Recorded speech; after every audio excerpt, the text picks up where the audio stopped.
क्या इस बीमारी से ह्यूमन्स बॉडी पर भी कोई इफेक्ट होता है? जो बीमारी है उसका किसी नहीं जाता है असर।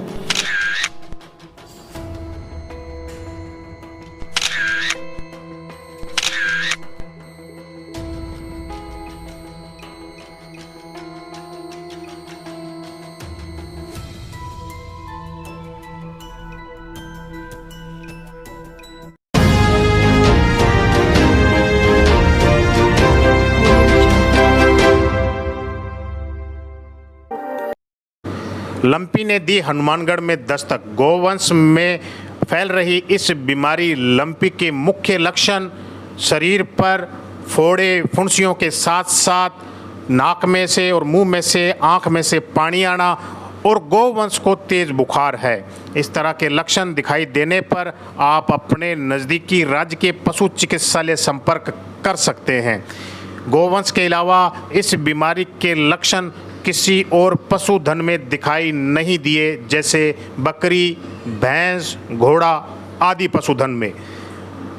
दुधारू पशुओं का दूध पीने में इस्तेमाल किया जा सकता है। इस बीमारी के लक्षण व असर मनुष्यों पर किसी प्रकार का नहीं है, डॉक्टर ने दी जानकारी। इसके अलावा राज्य स्तरीय गाइडलाइन के अनुसार इस बीमारी से ग्रसित पशु का इलाज के लिए स्वयं पशु चिकित्सक पशु तक आएगा और इसके लिए किसी तरह का अतिरिक्त शुल्क पशुपालक से नहीं लिया जाएगा।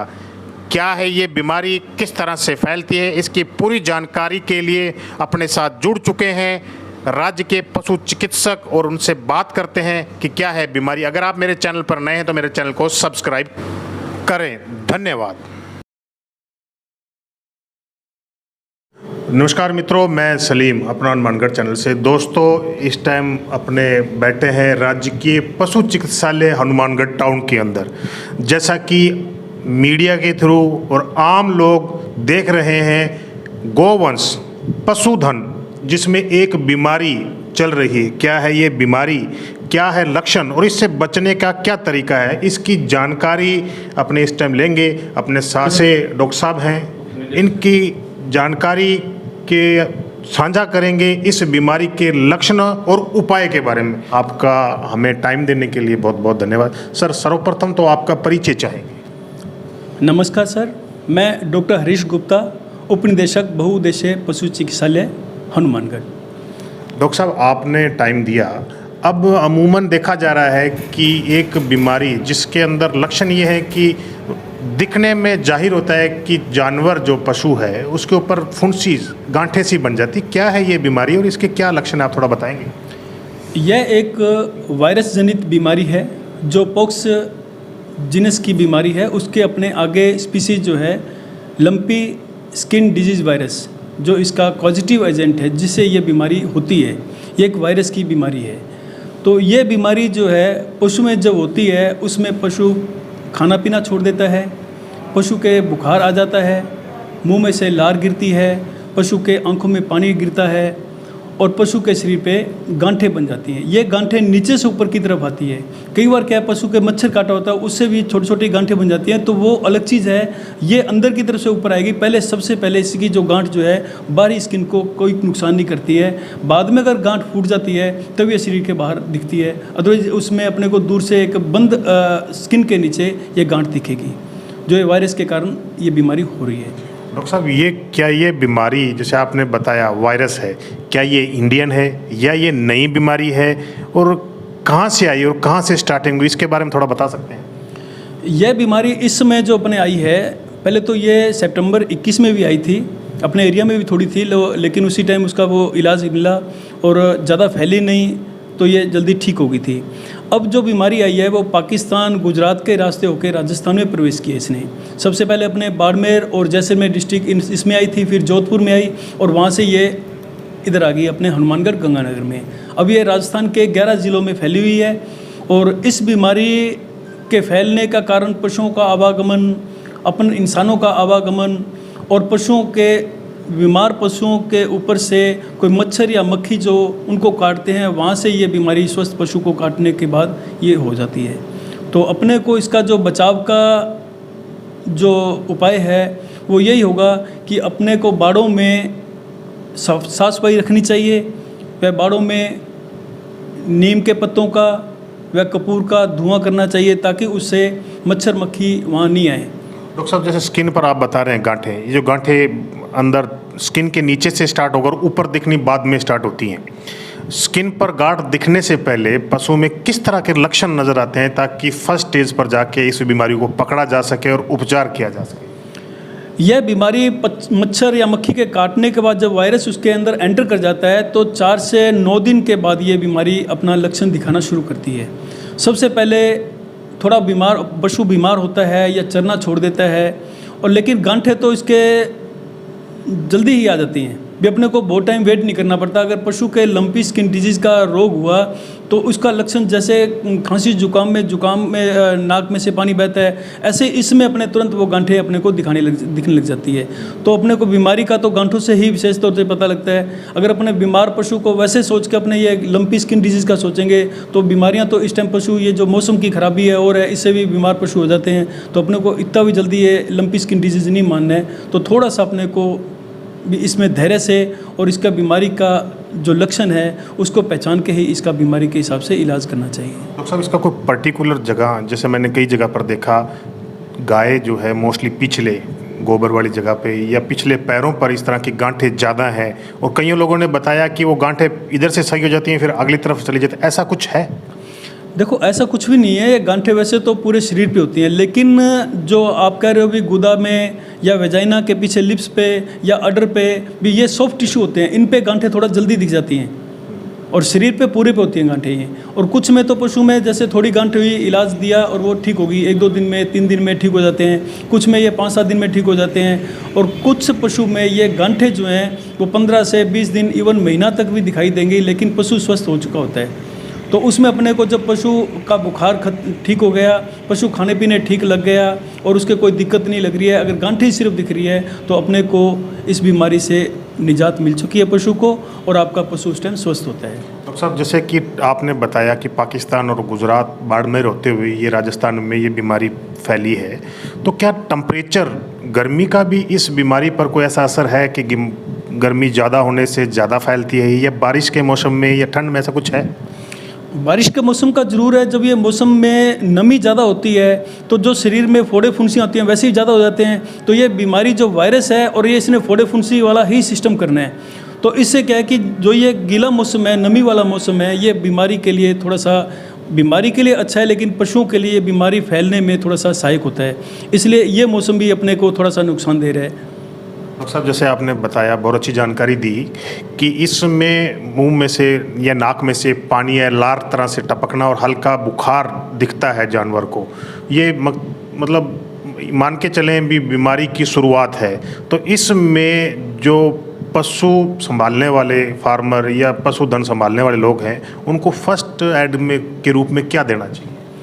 फर्स्ट एड के रूप में इनको बुखार की गोलियां हैं, वो बुखार की गोली दे देनी चाहिए ताकि बुखार नहीं हो और पशु में वो गांठें ज़्यादा डेवलप नहीं हो। और पशु की साफ सफाई वाला है जो ये एक सिस्टम है, अपना बचाव का एक तरीका है। सर, एक बार और बताएंगे कि साफ़ सफाई किस तरह से, मतलब भी पशुओं में गोबर है, पेशाब है या पानी है, कीचड़ है, अगर ऐसा होता है तो उसमें मच्छर मक्खी ज़्यादा होते हैं। तो इसको बिल्कुल सूखा रखें, पशुओं के बाड़ों को सूखा रखें, और पशुओं को एक बार दिन में दूसरी जगह बांध के उसमें साइपरमेथ्रिन का 1% का घोल का छिड़काव करना चाहिए ताकि उससे मच्छर मक्खी उससे मरेंगे। और अपने धुआं नीम की पत्ती का और कपूर का इनका धुआं करेंगे तो इससे मच्छर मक्खी भागेंगे।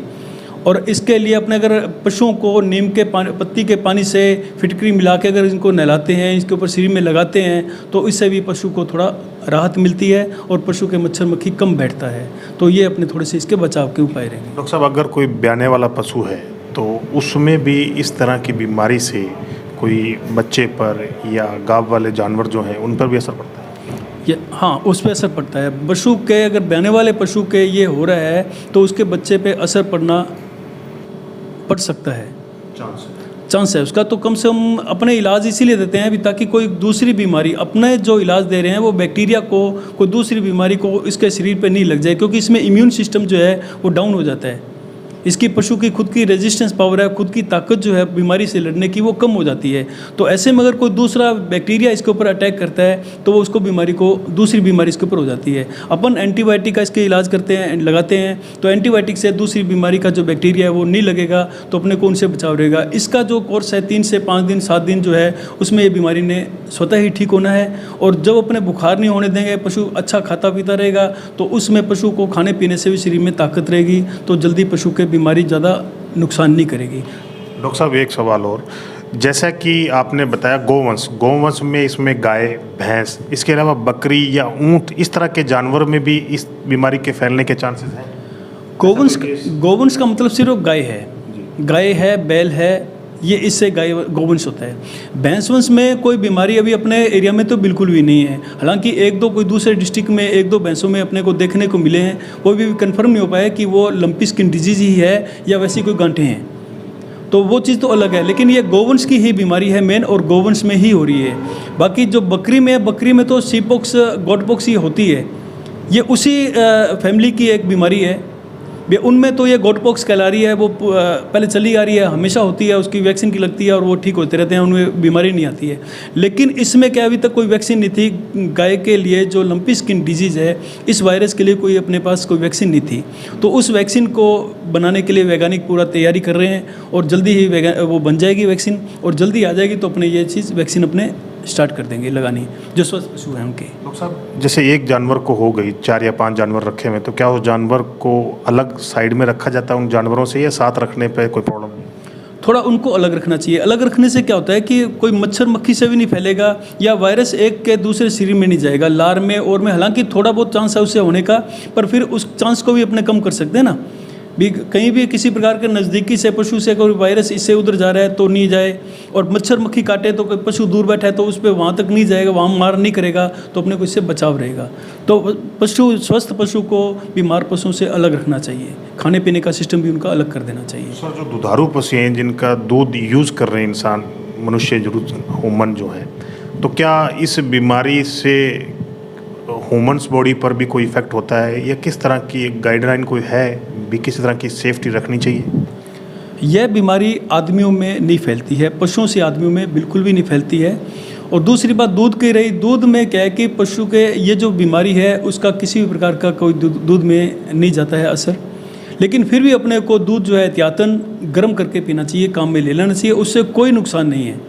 इसके दूध में बीमारी नहीं जा रही है, और दूध को अगर गर्म करके अपन काम में ले रहे हैं तो अपने को कोई घबराने की बात नहीं है, कोई नुकसान नहीं कर रही है। तो डॉक्टर साहब जैसे कि अमूमन गांव या जो भी पशुपालक है वो किसी तरह की गाइडलाइन नहीं फॉलो करता, मतलब इसमें बीमारी में जैसे उसके पास जाए, अगर उसको कोई डिजीज़ है तो उसको टच करने में ग्लव्स वगैरह होने चाहिए या मास्क वगैरह, ऐसा कुछ है?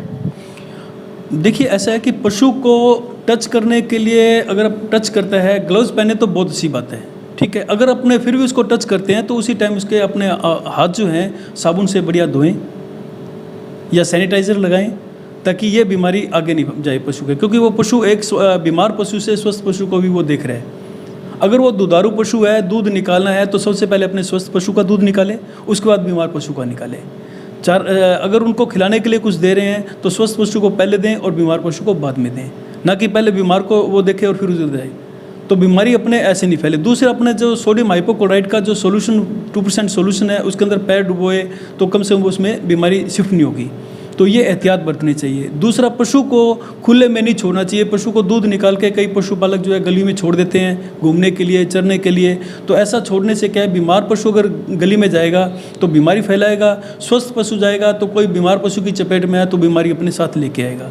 तो इस चीज़ का अपने को विशेष ध्यान रखना चाहिए। सर लास्ट सवाल, राज्य सरकार की तरफ से कोई गाइडलाइन या किसी तरह की वैक्सीन, डोर टू डोर कोई सर्वे, या बेसहारा पशु जो गलियों में, मार्केट में, शहरों में, बाहर गांव में है, क्या उनमें ये बीमारी जैसे फैल रही है, तो उसके लिए कुछ ऐसी गाइडलाइन या कुछ ऐसा कोई प्लानिंग राज्य सरकार की तरफ से या जिला स्तरीय स्तर पर कोई इस तरह की प्लानिंग है, कोई वैक्सीन की या ट्रीटमेंट की? जी सर, अपने राज्य जो आवारा पशु हैं, लावारिश पशु हैं, उसके लिए राज्य सरकार प्रशासन की तरफ से और पशुपालन विभाग से यह गाइडलाइन है कि जहाँ भी कहीं से पशु को अपने को कोई रिपोर्ट करता है, कोई भी पशुपालक, कोई भी आदमी अगर हमें रिपोर्ट करता है, हमारा कंट्रोल रूम यहाँ डिस्ट्रिक्ट कंट्रोल रूम बना हुआ है, उसके नंबर सबको बता दिए गए हैं, तो वो अपने वहाँ कंट्रोल रूम में फ़ोन करते हैं कि हमारे इस जगह पे ये पशु जो है एक गंठ वाला हमने देखा है या बीमार देखा है इस बीमारी से। तो संबंधित जो वहाँ का हमारा कोई पशु चिकित्सा अधिकारी है, कोई हमारा कंपाउंडर है, एलएसए है, तो हम उनको वहाँ भेज के तुरंत उसके इलाज की व्यवस्था करते हैं। तो ऐसा कुछ भी नहीं है कि कहीं कोई बीमार पशु का इलाज नहीं हो रहा हो। 100% इलाज की हमारी गारंटी है, भी कहीं भी कोई कहीं भी होगा पशु, उसका हम इलाज कर रहे हैं। डॉक्टर साहब, इसमें लास्ट सवाल है, मैं आपका ज़्यादा टाइम ले रहा हूँ सर। इसमें बीमारी में कितने % पशु के मरने के चांस हैं? पशु के मरने के चांस तो देखिए, अगर अपन थोड़ा सा नियमित, जैसे अपन कहते हैं भी अपने को साफ सफाई का ध्यान रखें, इसको नियमित अपने इलाज करवाएं, तो फिर तो मरने के चांस आप मान के चलो 1% से भी कम है। और वैसे इस बीमारी में 1 से 2% मरने के चांस हैं। पशु के कमज़ोर पशु है, उसकी इम्यूनिटी वैसे ही कम है, और उसके अंदर ये अगर बीमारी आती है तो उनमें 1-2% पशु मरते हैं। जो स्वस्थ पशु है, उसकी बीमारी से लड़ने की क्षमता है, तो वो पशु की मृत्यु नहीं होती है। बहुत बहुत धन्यवाद डॉक्टर साहब, टाइम दिया। तो देखा आपने, डॉक्टर साहब ने बताया किस तरह की अफवाहें फैली, दूध पीने से आदमी बीमार हो रहे हैं, या इस बीमारी का जानवर अगर कोई आ जाता है तो उसका ट्रीटमेंट ऐसा नहीं है। राज्य सरकार की तरफ से गाइडलाइन दी गई है, उस गाइडलाइन को अगर फॉलो करते हो तो आपका दुधारू पशु या आप कहीं भी देखते हैं, जैसे डॉक्टर साहब ने बताया कि आप उसके ट्रीटमेंट के लिए फ्री पशुपालन विभाग से जो नंबर दिए गए हैं उस नंबर पर कॉल करें। पशुपालन विभाग के डॉक्टर्स या एलएसए आप तक पूरा पहुंचेंगे और सहयोग करेंगे।